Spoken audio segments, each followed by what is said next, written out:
Hi guys, welcome back to my channel. It's me Yuri.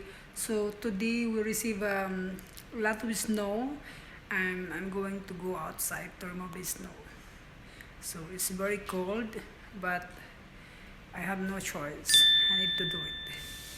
So now I'm going to go outside. Grabe, we receive a snowstorm.